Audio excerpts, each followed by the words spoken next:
Pendek banget. Bener-bener. Salah. Bisa. Iya. Oh iya, orangnya sama. Jam 4. Iya. Udah. Silakan bertanya terkait Silakan. hak cipta.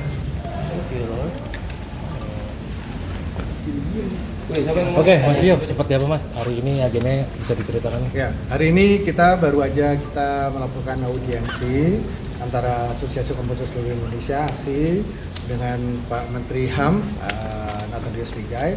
Kami diwakili ada Posan Toping, ada Ari Dias, ada saya, ada Resi Komuri dan ada Bendy. Kita menyampaikan bahwa saat ini kita lagi dalam proses untuk revisi Undang-Undang Hak Cipta. Usulan-usulan kita udah kita sampaikan. Namun dari usulan-usulan itu, kita kan ada 8 usulan yang udah kita sampaikan ke Badan Legislasi DPR. Kita ingin bahwa usulan kita ini benar-benar bisa sampai menjadi undang-undang dan benar-benar bisa memberi kekuatan hukum yang pasti untuk perlindungan hak cipta, terutama untuk kami dari asosiasi kan kami ingin menegaskan tentang izin. Jadi izin penggunaan lagu, izin penggunaan karya itu harus dilakukan sebelum penggunaan. Jadi umpamanya sebelum ada konser, sebelum lagu itu dinyanyikan harus izin harus sudah ada. Dan ini sebenarnya udah sepakat sih semuanya, tapi kan kita pengen ini benar-benar smooth gitu loh. Maksudnya pengen benar-benar di dalam undang-undang itu benar-benar jangan sampai, karena kan kita ini orang awam. Kami ini para pencipta lagu ini kan kita ada di luar sistem. Kalau umpamanya kita bisa lihat terus setiap hari kita bisa liatin gimana prosesnya di dalam ya bagus gitu. Tapi karena kita kan di luar, jadi kita mau pengen semua pihak itu mendukung kita gitu. Termasuk Pak Menteri HAM tadi.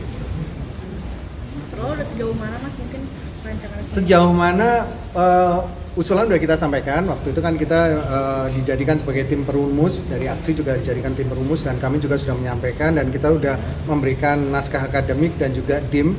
Jadi sebegitu seriusnya kami untuk bisa melakukan perubahan atas Undang-Undang Hak Cipta ini. Karena selama ini kan semua orang berpikir bahwa boleh pakai lagu, boleh gunain lagu asal bayar royalti, kan bukan seperti itu, tapi harus izin. Nanti setelah izin nanti akan timbul royalti, itu urusan lain.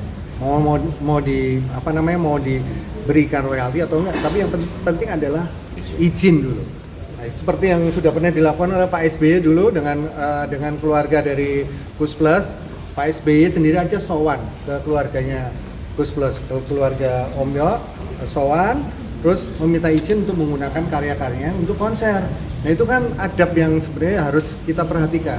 Tapi di sini kan mau dihilangkan hal seperti itu, mau dihilangkan untuk tidak perlu izin karena semua orang boleh menyanyikan lagu itu. Kalau tidak digunakan secara komersial, no problem.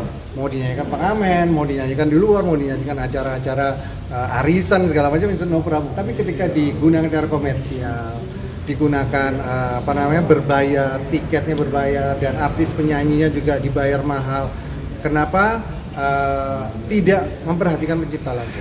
Nah, yang sudah dilakukan oleh Pak SBY itu sudah benar dengan sowan ke keluarganya Mas Riko Muri ini. Gitu. Mas, boleh tahu nggak 8 usulan diajukan ke DPR waktu itu apa aja?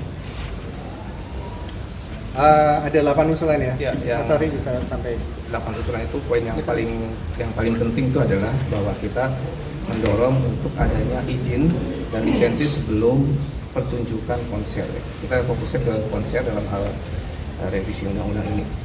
Terus yang kedua, kita ingin ada LMK ya Mas. LMK khusus konser pertunjukan musik yang mengelola atau menangani persoalan atau tata kelola royalti dalam bidang konser musik. Terus yang ketiga dan empat adalah tentang LMK, tentang teknologi digital, AI dan segala macam, itu ada di 8 poin untuk masuk di dalamnya. termasuk izin juga ya.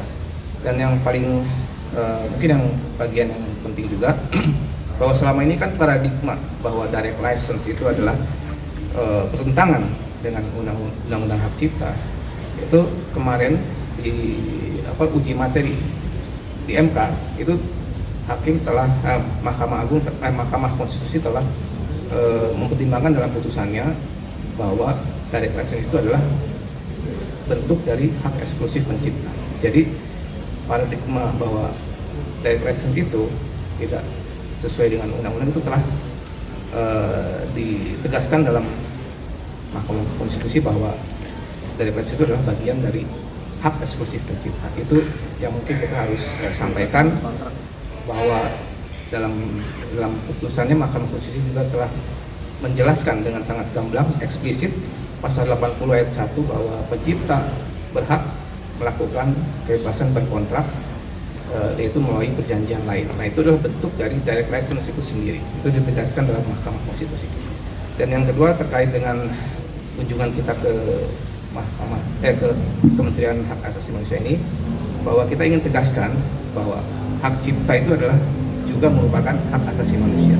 Jadi segala bentuk pelanggaran hak cipta yang terkait hak ekonomi dan hak moral, segala bentuk pelanggaran ini adalah juga pelanggaran hak asasi manusia. Itu yang kami ingin tegaskan, dan itu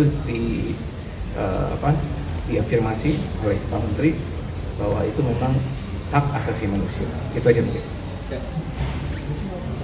Oke, cukup.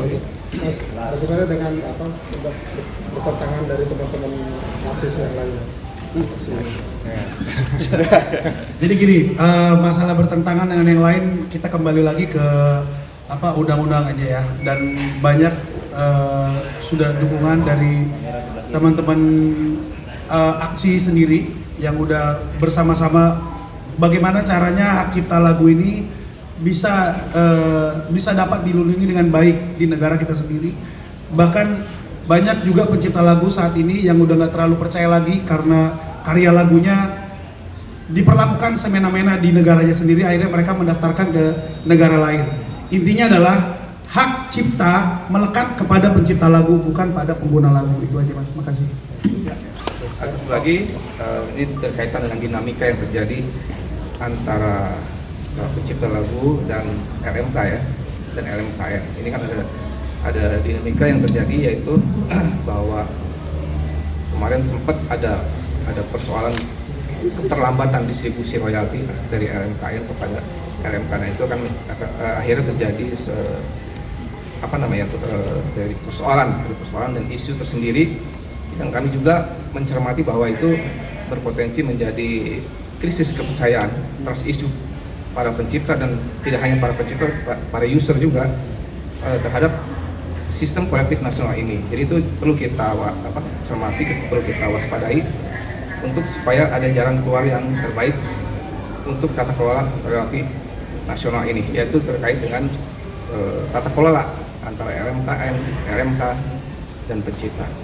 Bagaimana itu bisa benar-benar sesuai dengan amanat mandat dari Undang-Undang Hak Cipta itu sendiri. Mari kita kembalikan itu semua ke Undang-Undang Hak Cipta. Itu aja. Oke. Ditutup.